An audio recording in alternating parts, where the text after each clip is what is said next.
This was a great episode, my favorite of the season by far. What I liked the most was rather than just a parents versus kids dynamic, which is okay, but it's not the most interesting, we're starting to see division and factions form within the parents and maybe even within the kids a little bit. So Chase and his dad, I've liked them as characters, but up to this point they felt a little flat. Chase is this jock who's actually nice. His dad's just a complete over-the-top a-hole. This is the first episode where we started to see some complexity. So Victor, the dad, seems to be losing it a bit. And I don't know if killing Destiny triggered something in him, or if it's because the sacrifice didn't work, or it's something else maybe. But he seems a bit nicer this episode. I guess maybe it's hard to be a dick when you're completely unraveling. So Chase, we see him quit lacrosse, then go back, then quit again. We see him be such a dick to Gert and put the moves on Carolina instead. Kind of seems like he's keeping us on our toes. Like for the next couple episodes, we're not going to be sure quite which way his character is going to end up going. And then these two things come to a head at the end of the episode when you see Chase and his father finally starting to bond over that invention, which looks a lot like that metallic hand in the graffiti in the opening credits, by the way. And you start to think maybe could father and son team up, at least temporarily? Maybe. And then Leslie, the head of the church, her storyline was great this week, so it seems like her husband's getting set up to be the next sacrifice. Going ultra is basically the kiss of death. But she also said she didn't want to attract suspicion by taking from within her church, so maybe not. Maybe it means something else. You feel so bad for her husband. He accuses her of having an affair, just flailing wildly, not hitting the mark. Then his wife gives him no respect. She's like, it's a meditation room. It's pretty self-explanatory. And then he gets so happy when his wife tells him that he's going ultra. It's just tragic. You feel so bad for him. The hippie parents, they're always great. This is the first episode I've started to think they might actually end up on the good side after all. The show's done so much to make them likable. Now they're starting to get threatened by other members of the Pride.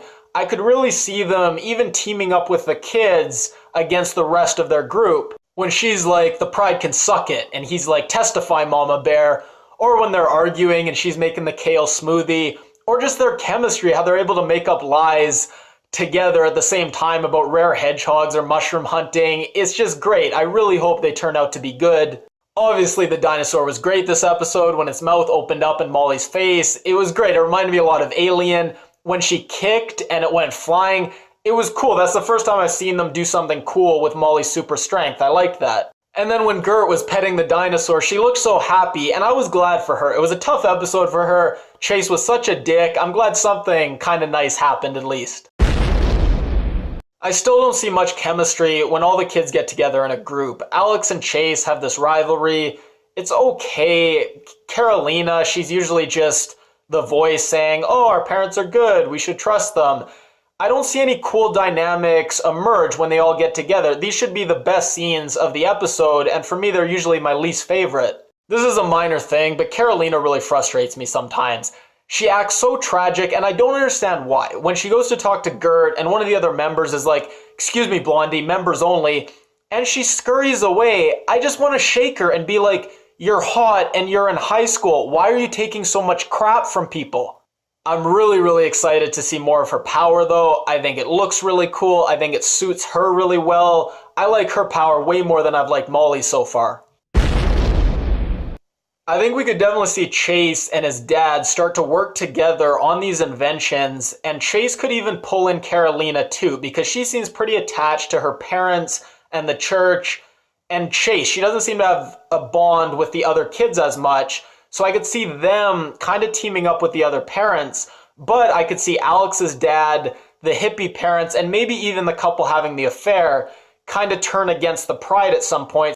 So you see Leslie cuddling up with that human corpse that's supposed to be her dad. So I'm guessing the corpse isn't her dad. She might not even be a human. I'm thinking she might have the same power that Carolina has.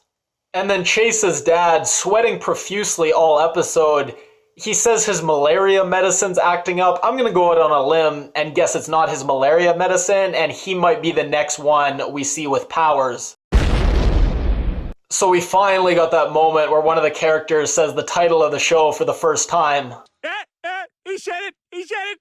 So I didn't see who Molly was sending her email to, but two of the questions were, Were either of my parents super strong, and did they do secret experiments on me? I don't know who it would be appropriate for her to send those questions to. The hitman looking guy with the red beard, probably someone we're never gonna see again, but I'd love it if we did. It was pretty funny when Chase shows up at Carolina's house and Gert's there, and then as Gert's leaving, she's all self-pitying, I'm everyone's friend, and Chase is like, yeah, okay, bye, shuts the door in her face. I'm like, wow. And then they send Victor and Nico's dad to go do this job. Victor's just falling apart. Nico's dad doesn't even want to be there. He'd rather be having his affair. He's like, yeah, my plate's kind of full. Can I skip this one? They're like, no, you got to do it. And they're just like Dumb and Dumber. At one point, they're actually arguing over whether a homeless man shit his pants. And when that guy's like, I got a broken rib because of that girl, and Chase is like, good thing you got 23 more, and lunges at him, I'm like, cool anatomy comeback. If you like this video, please give it a thumbs up. If you haven't already, click my face to subscribe. And if you leave a comment, I'll read it and reply.